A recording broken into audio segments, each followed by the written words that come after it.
आज की कहानी है चिड़िया और मोबाइल। उत्कर्ष, तुम बहुत जिद्दी हो गए हो। 3 दिन से तुम्हें जुकाम और खांसी है, आंखों से पानी चू रहा है, फिर भी मोबाइल के पीछे पड़े हुए हो। उत्कर्ष से मोबाइल छीनते हुए मालती ने फिर डांट लगाई।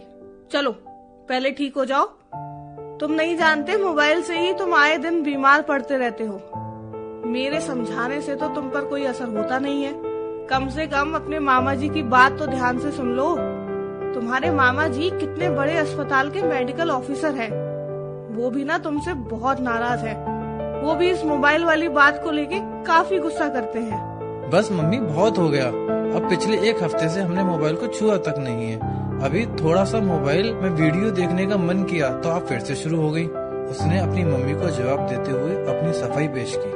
इस पर उसकी माँ मालती ये कहते हुए गुस्सा हो गई कि जिद करने पर मोबाइल दिलवाया है, और जब से मोबाइल दिलवाया है तब से तुमने अपनी दुनिया ही बदल ली है। न ठीक से खाना पीना करते हो, न पढ़ाई लिखाई करते हो, न घूमना फिरना, सब कुछ छोड़ दिया है। स्कूल से आते ही बस मोबाइल में चिपक जाते हो।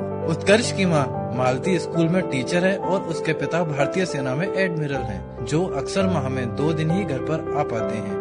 उत्कर्ष नगर के आदर्श विद्या मंदिर में 5वीं कक्षा का छात्र है। 4थी क्लास तक बड़े अच्छे नंबरों से पास होता रहा है, किंतु मोबाइल हाथ लगते ही कक्षा 5 के टीचर भी उसकी लापरवाही और पढ़ाई पर ध्यान न देने की कई बार शिकायत माँ से कर चुके हैं। मामा जी को शक था कि अगर ये आए दिन ऐसे ही बीमार पड़ता रहा तो इसे स्वाइन फ्लू भी हो सकता है। देखो बेटा, मामा जी अस्पताल में इलाज करा के तुम्हारी बीमारी को जड़ से खत्म कर देंगे।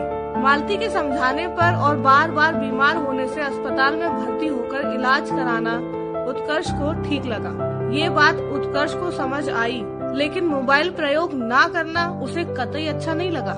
वहीं उत्कर्ष को उसके मामा जी ने अस्पताल के गार्डन की ओर खुलने वाली खिड़की के पास पलंग दिलवाया था, जिससे वह बगीचे के फूलों की खुशबू का निकटता से एहसास कर सके और तरह तरह के पक्षियों की चहचहाहट का आनंद प्राप्त कर सके। पलंग पर पड़े पड़े ही उत्कर्ष फूल और पक्षियों को देख सकता था।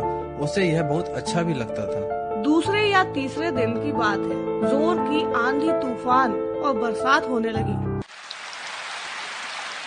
उत्कर्ष ने आंधी तूफान और बरसात थम जाने पर जैसे ही बंद की गई खिड़की को खोला तो वहीं एक रंग बिरंगी नन्ही सी चिड़िया ठंड से थर थर कांपती हुई आंधी तूफान में फंसकर किसी नुकीली चीज से घायल हुई थी। बचाव के लिए वो सीधे उसके पलंग पर जाकर गिर गई।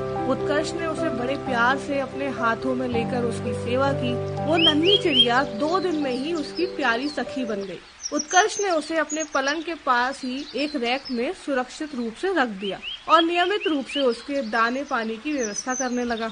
नन्ही चिड़िया भी उत्कर्ष की ऐसी ही हमजोली बन गई कि वो कुछ देर के लिए इधर उधर उड़ जाती और फिर से उसके पास निर्धारित स्थान पर आ जाती और आकर फुदक फुदक कर उत्कर्ष के प्रति अपना प्रेम प्रदर्शित करती।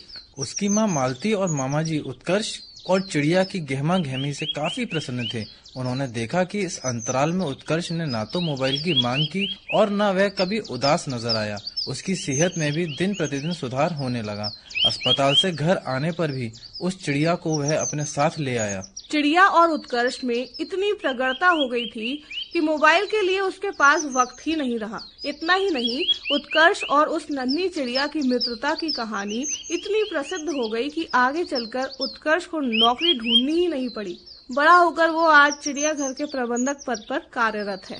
यह कहानी हमने आगरा के वरिष्ठ साहित्यकार डॉक्टर राजेंद्र मिलन के कहानी संग्रह से ली है। अगर आप भी कहानी लिखते हैं तो हमें भेजें। चैनल को सब्सक्राइब और वीडियो शेयर करना ना भूलें।